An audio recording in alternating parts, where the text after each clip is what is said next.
चलो आज कुछ नया सीखते हैं। इससे पहले एक इसका पार्ट नंबर 1 मिला हुआ है, उसमें मैंने यहाँ तक आपको बता दिया था ये मैन कैपेसिटर है, यहाँ तक कैसे चेक करना है। और उसके बाद में आउटपुट पे आए थे। आउटपुट पे मैंने बताया था भी आउटपुट पे आपको 3 स्टेज मिल सकते हैं। भी यहाँ वोल्टेज बिल्कुल ना मिले, या वोल्टेज यहाँ मिले तो कम मिले, या वोल्टेज यहाँ फ्लक्चुएशन हो। तो तीनों स्थिति में अब आपको क्या करना है मैं आप बारी बारी से आपको बता देता हूँ। अगर आपको यहाँ बिल्कुल ही वोल्टेज ना मिले तो आपको क्या करना है, ये जो डायोड है, ये डायोड ये ओपन हो गया होगा, ये डायोड चेक करना है। और डायोड चेक करने के बाद अगर आपको डायोड सही मिलता है तो फिर आपको आगे की साइड आ जाना है। और यहाँ कई बार क्या होता है, आउटसाइड में कई लूप निकाल के अलग अलग सप्लाई दी जाती है, अलग अलग वोल्टेज के लिए अलग अलग निकाली जाती है। तो जैसे इसमें अलग अलग सप्लाइयाँ दी गई है तो उनके लिए अलग अलग डायोड लगे हुए हैं और हर एक के लिए अलग अलग कैपेसिटर लगे हुए हैं।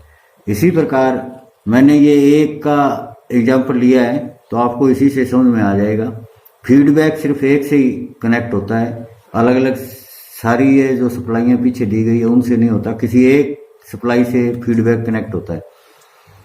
तो आपका ये पीछे का सही है फिर भी वोल्टेज नहीं मिल रही तो फिर आपको प्राइमरी साइड में आ जाना है। अब मैं बता देता हूँ आपको, जिस तरफ अपने इनपुट देते हैं वो ये प्राइमरी साइड होती है, ये सेपरेट हिस्सा है यहाँ से, इसमें कोई कनेक्शन नहीं होता।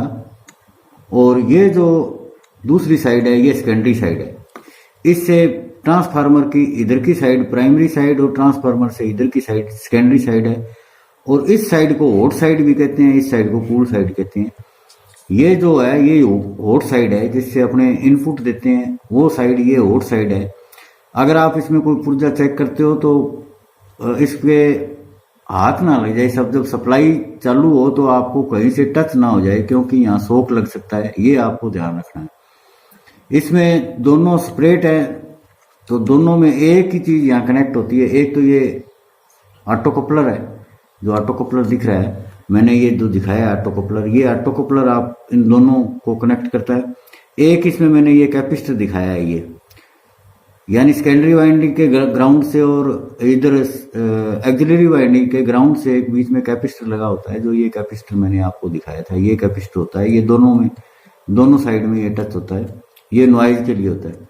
अब अगर आपको यहाँ वोल्टेज नहीं मिल रहा है तो आपको प्राइमरी साइड में आना है। और प्राइमरी साइड में क्या करना है, ये जो छोटे वाला कैपेसिटर, ये जो छोटे वाला कैपेसिटर है इस पर आके आपको वोल्टेज चेक करने हैं। ये छोटे वाला कैपेसिटर यहाँ पे है तो यहाँ पे आपको मल्टीमीटर डीसी में रखना है, डीसी वोल्टेज में रखना है। और यहाँ पे इस छोटे कैपेसिटर पे आपको 10 वोल्ट से लेके 15 वोल्ट तक मिलने चाहिए।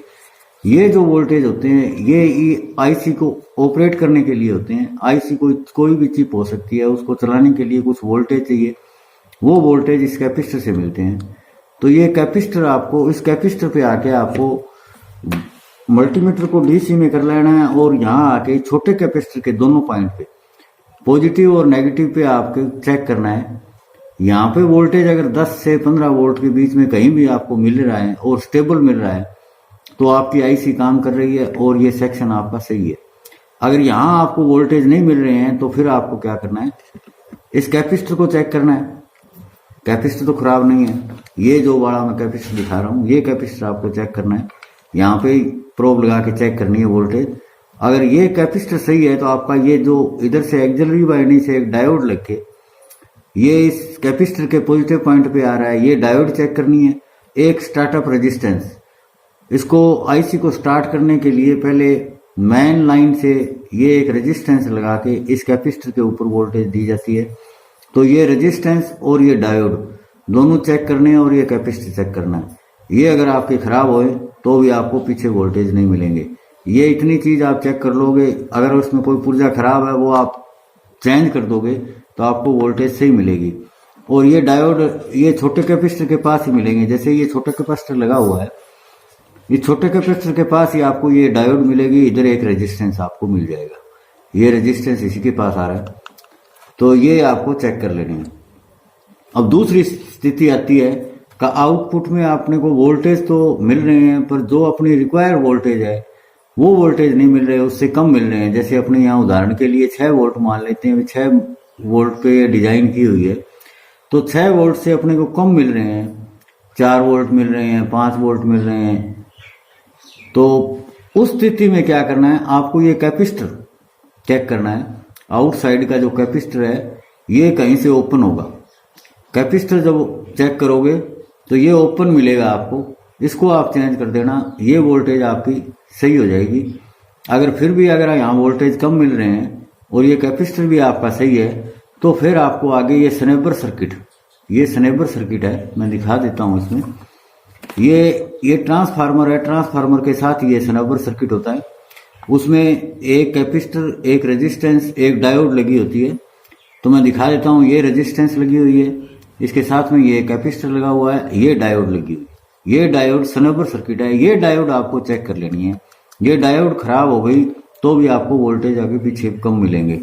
ये 2 चीजें आप चेक कर लेना, आपका सर्किट यहाँ से सही हो जाएगा। तीसरी पोजीशन आती है कि यहाँ पे अपने को वोल्टेज फ्लक्चुएशन मिल रहे हैं, कम ज़्यादा मिल रहे हैं। कम ज़्यादा मिल रहे हैं तो सही नहीं मिल रहे हैं, स्टेबल नहीं मिल रहे हैं। अगर यहाँ स्टेबल नहीं मिल रहे हैं, फ्लक्चुएशन है, तो आपको ये मेन कैपेसिटर है, इस मेन कैपेसिटर पे भी आपको वोल्टेज फ्लक्चुएशन मिलेंगे, और ये छोटा कैपेसिटर है, इस पे भी फ्लक्चुएशन मिलेंगे। अब इस सारी जगह से फ्लक्चुएशन का कारण क्या होता है, कहीं न कहीं से ये अपना जो सर्किट है शॉर्ट हुआ है। शॉर्ट कैपेसिटर शॉर्ट हो सकता है, डायोड शॉर्ट हो सकती है, या अपना ये फीडबैक है, ये फीडबैक कहीं शॉर्ट है, या आगे के प्राइमरी साइड में कोई शॉर्ट है, तो उसके कारण ये फ्लक्चुएशन आता है। तो आपको क्या क्या चीज चेक करनी है वो मैं आपको और बता देता हूँ। फ्लक्चुएशन आ रहा है तो सबसे पहले आपको ये कैपेसिटर और ये डायोड चेक करनी है। कैपेसिटर शॉर्ट होगा या डायोड शॉर्ट होगी तो आपको फ्लक्चुएशन आएगा। उसके बाद में यहाँ एक जिनर लगा होता है, 3 टर्मिनल जिनर है, ये TL431 जिनर होता है। इसके आपको पॉइंट नंबर 1 और पिन नंबर 1 और पिन नंबर 2 पे आपको वोल्टेज चेक करनी है। यहाँ 2.5 वोल्टेज आपको आना चाहिए। जैसे ये जिनर मैं दिखा देता हूँ, ये आपकी जिनर लगी होती है। इस जिनर के 3 टर्मिनल हैं, तीनों टर्मिनल में जो ये मेन साइड आपको मैंने दिखाई है, मेन साइड के यहाँ पहला जो टर्मिनल है लेफ्ट साइड में, ये तो पिन नंबर 1 है, बीच वाला 2 है, और इधर ये राइट वाली साइड है, ये 3 नंबर पिन है। तो आपको 1 और 2 नंबर पिन के बीच में 2.5 वोल्ट मिलना चाहिए। इस पिन को आपको चेक करना है, डीसी में ही चेक करना है, मल्टीमीटर डीसी में रखना है आपको। और यहाँ पे इन दोनों पॉइंटों पे, इन दोनों पॉइंटों पे पिन नंबर 1 और पिन नंबर 2 के बीच में आपको 2.5 वोल्ट मिलने चाहिए। अगर यहाँ 2.5 वोल्ट मिल रहे हैं आपको, तो फिर उससे आगे अगर यहाँ नहीं मिल रहे हैं तो ये दोनों रेजिस्टेंस आपको चेक करनी है। और यहाँ मिल रहे हैं तो फिर आपके ऑटो कपलर के जो इनपुट साइड है वहां पे आके आपको वोल्टेज चेक करनी है। अब ये ऑटो कपलर है, ये अपनी आउटपुट साइड है। तो इस साइड में जो ये 2 पिनें लगी हुई है ऑटो कपलर की, इन पे आके आपको वोल्टेज चेक करना है। मल्टीमीटर को डीसी में रखना है और इन दोनों पिनों को आपको यूं उल्ट कर लेना है। इस साइड में जो ये जो यहाँ 2 पॉइंट दिए हुए हैं, इन 2 पॉइंटों पे आपको ये इधर सेकेंडरी साइड है, आउटपुट साइड है, इस साइड से आपको चेक करना है। यहाँ पे आपको डीसी में मल्टीमीटर देखोगे, चेक करोगे तो यहाँ पे 1 वोल्ट या 2 वोल्ट, 1 वोल्ट से 2 वोल्ट के बीच में, अब मैं सर्किट में बता देता हूँ, जो ये आउटपुट साइड है इस इनपुट साइड में आपको चेक करना है। यहाँ पे 1 वोल्ट और 2 वोल्ट के बीच में आना चाहिए आपको, कोई भी आ सकती है। 1 वोल्ट से लेके 2 वोल्ट के बीच में कोई वोल्टेज आपको मिल रही है तो ठीक है। अगर ये वोल्टेज नहीं मिल रही है तो ये रेजिस्टेंस आपको चेक करनी है। अगर यहाँ ये सही है तो फिर इसकी आउटपुट की दोनों पिनें, उस पर आपको मल्टीमीटर डीसी में रखना है। यहाँ पे भी वोल्टेज चेक करनी है। यहाँ वोल्टेज 0.3 से लेकर 0.5 वोल्ट तक आपको यहाँ पे मिलने चाहिए। अगर यहाँ ही ये ना मिल रहे हैं तो ये ऑटो कपलर आपका खराब है।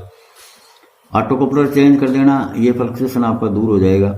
अगर ये डायोड शॉर्ट है तो ये इसको दूर हटा दोगे तो आपका ये फ्लक्चुएशन दूर हो जाएगा।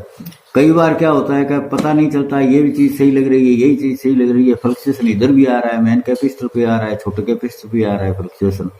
वोल्टेज स्टेबल नहीं मिल रही है। तो एक तरीका मैं बता देता हूं आपको। वो तरीका ये है कि यहाँ जो इसकी आउटपुट है प्राइमरी साइड में, ये ऑटो कपलर लगा हुआ है, ऑटो कपलर की प्राइमरी साइड में इन दोनों पिनों को, ये ऑटो कपलर, ये प्राइमरी साइड है इसकी, इस प्राइमरी साइड में जो अपने इनपुट देते हैं उस साइड से ऑटो कपलर की ये दोनों पिने हैं, इनको डीसोल्ड करके इस ऑटो कपलर को आपको बाहर यूं उठा लेना है। और इन दोनों पिनों पे एक तरीका बता रहा हूं मैं, डायोड लेना है। डायोड का जो आपका ये पट्टी वाला साइड है, पट्टी वाली साइड, ये आपको ग्राउंड की तरफ रखनी है। ये ग्राउंड में दिखा देता हूं, ये ग्राउंड, ये जो मेन कैपेसिटर है इसका ये ग्राउंड है। और इस पिन से आप देखोगे तो ये ग्राउंड यहां से चलता हुआ यहां इस ऑटो कपलर पे आ रहा है। तो ऑटो कपलर पे आपको यहां इस साइड में जो पट्टी वाली साइड है वो लगानी है और ऐसे इसको सोल्ड कर देना है यहाँ पे। और सोल्ड करके फिर इस छोटे कैपेसिटर पे आपको वोल्टेज चेक करनी है डीसी। यहाँ अगर आपको स्टेबल मिल रही है वोल्टेज और मेन कैपेसिटर पे आपको वोल्टेज स्टेबल मिल रही है तो इसका मतलब आउटपुट में आपको कोई खराबी है। अगर आप ये डायोड नहीं लगाते, यहाँ हाई वैल्यू का रेजिस्टेंस भी लगा के आप इसको चेक कर सकते हैं।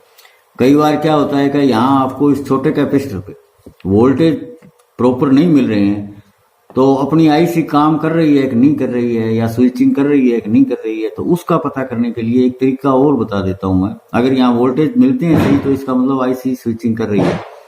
अगर वोल्टेज नहीं मिलते तो मैं एक दूसरा तरीका और बता देता हूँ आपको। कोई मैं ऐसे बताऊं ये पिन पे, इस पिन पे आपको वोल्टेज चेक करनी है, वो नहीं। मैं एक सरल सा तरीका बता रहा हूं आपको। मल्टीमीटर को क्या करना है, मल्टीमीटर को एसी पे कर लेना है। एसी पे करने के बाद आपको ये जो मेन कैपेसिटर है, मेन कैपेसिटर की नेगेटिव पिन पे आपको ये नेगेटिव प्रोब लगा लेनी है। और ये जो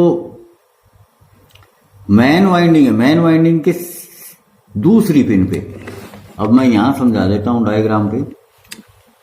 एक तो आपको यहां इस मेन कैपेसिटर की नेगेटिव पिन पे ये नेगेटिव प्रोब लगा लेनी है और ये मेन वाइंडिंग यहां आ रही है यूं घूम के। तो आपको यहां पे इन दोनों पॉइंटों पे एसी वोल्टेज आनी चाहिए। आपको ये एसी वोल्टेज, हमें क्या पता है एसी वोल्टेज है डीसी है। तो अब एसी का मतलब ये होगा कि इस कैपेसिटर पे आपको 300 प्लस वोल्टेज मिल रहे हैं, वो ये कैपेसिटर वाली वोल्टेज आपको यहाँ नहीं मिलनी चाहिए, यहाँ एसी मिलनी चाहिए। एसी मिलेगी तो वो 300 से कम होगी आपकी। और लगभग आपने इनपुट दिए 220 वोल्ट, ये 220 वोल्ट इनपुट दिए तो इसके समथिंग आपको यहाँ वोल्टेज मिलेगी। तो इसका मतलब आपकी आईसी स्विचिंग कर रही है। ये आप इस तरह से जान सकते हो। और कोई चीज इसमें कोई रह गई है तो बता देना। मैंने पूरी कोशिश की है आपको जो मेन फॉल्ट है वो कैसे चेक करने हैं। और ये जानकारी आपको कैसी लगी, अच्छी लगी तो लाइक करना, शेयर करना, सब्सक्राइब करना। धन्यवाद।